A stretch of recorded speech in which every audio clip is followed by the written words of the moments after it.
Time for another edition of the Cougar Coaches Show here on MediaCom Channel 22, also on ColumbiaCougars.com. My name is Cosmo, work with Zimmer Radio Group, ESPN 100.5 and 103.1 KTGR, also Y107. And joining us in this edition, Cougar golf coach John Utley, Cougar men's and women's programs. Coach, welcome back. Thank you. Good to be back. Good to have you back again. I know you just finished up a big event for the teams.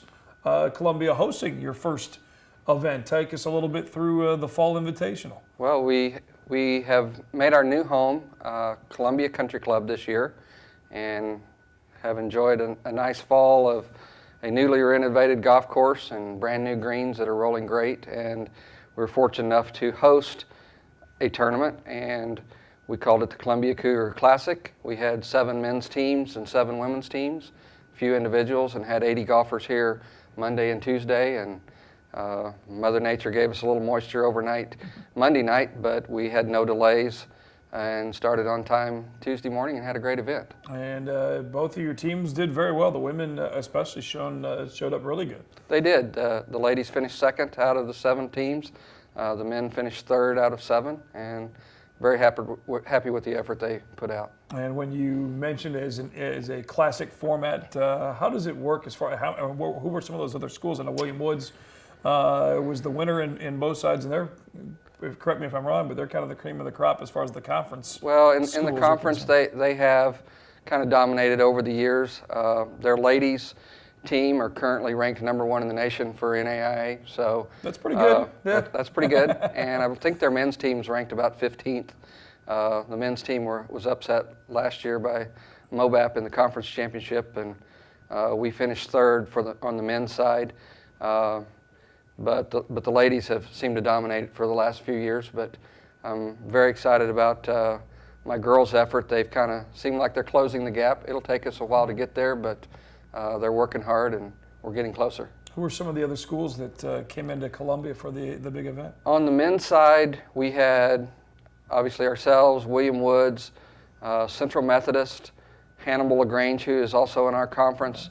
We had William Penn out of Iowa, Lincoln University, Kame, and Graceland University. Mm-hmm. Then on the women's side, us, William Woods, Hannibal LaGrange, Baker University, Graceland brought their ladies, Ottawa, and Central Methodist. Kind of like with Tim Cornell with cross country, if someone's watching and they're golfers yourselves, you play golf on the weekend with your buddies and your friends and your family, but as far as in an actual competitive collegiate classic event, how does it work scoring-wise, team-wise? What consists of a team? Is it 4 golfers? How does that all play into an event? We take a 5-person team, and you count the 4 best scores each round. So you may have someone that has a bad round the first day, but plays better the second day and finishes higher than another one of your players. So you throw out 1 score each day and have a 4-score total team total. And like in our event was a 36 holes event. We played 18 holes each day. Occasionally we'll play an event, particularly on the men's side, where we'll play 36 holes the first day and follow up with 18 the second. But this one was just a 36-hole event. So after each 18, the lowest score of your team, you wipe them out and total them up. Right. You take, we have 5 players play. You throw out the high score, add the 4 lower scores. You have a day 1 total.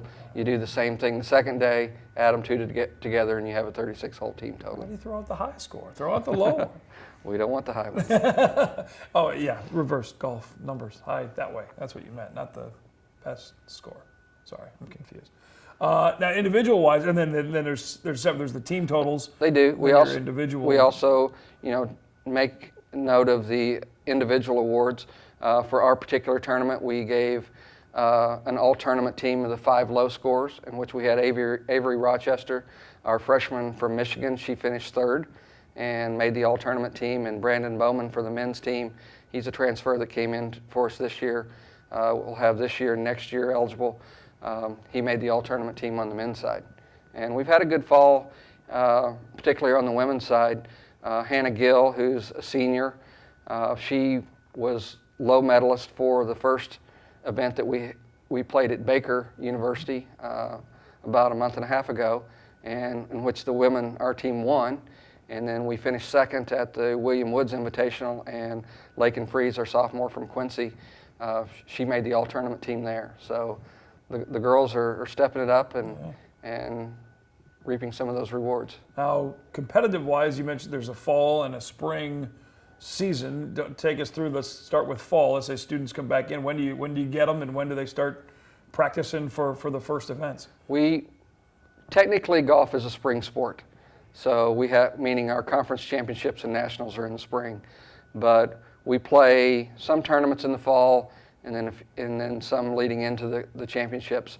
But as soon as the kids get to campus, we have to have them cleared with physicals, and then once they get cleared, we start practicing. We're limited to 24 weeks during the year that we can practice and compete, aside from the postseason play. Mm-hmm. So I look at, we get our physicals taken usually the middle of that first or second week they're back in school, and then I usually take 12, 13 weeks that we practice through the fall, and then we start in mid-late February and use those last 12 weeks going into and completing the spring season. So divide up those 12, but theoretically a team could split it one way or the other. You could. 6 and 8, whatever. Yeah, you could, and we're allowed, I think, an extra break where, I could play 10 weeks, have a break, play 2 weeks, and then make up the rest. But, for our kids, a lot of them will play a summer tournament schedule, mm-hmm. and then we come in and play 3 or 4 tournaments in the fall. The tournament yesterday completed our fall tournament play, but we will practice for another week or so. But then the kids will be getting ready for Thanksgiving break, coming back for finals, leaving for Christmas. Right. So it's kind of a natural break, plus the weather will be spiraling downward, and we'll be limited on the number of days they could get out and play and practice anyway. Santa brings them a new golf putter to use coming up in February, so that's okay if the first one's broke. If the first one's broke, depending on how it got broken, I guess that's the ultimate question. Most golf putters are broken, and well, never mind. That's a whole other issue. What is practice like for a golf team? Obviously, with the new arrangement you have with Columbia Country Club on a tournament base, I'm assuming that's obviously practice-wise, but that's a question that was asked of me one time. Said, is there, an indoor putting green somewhere that they can practice with, or a driving range you go to?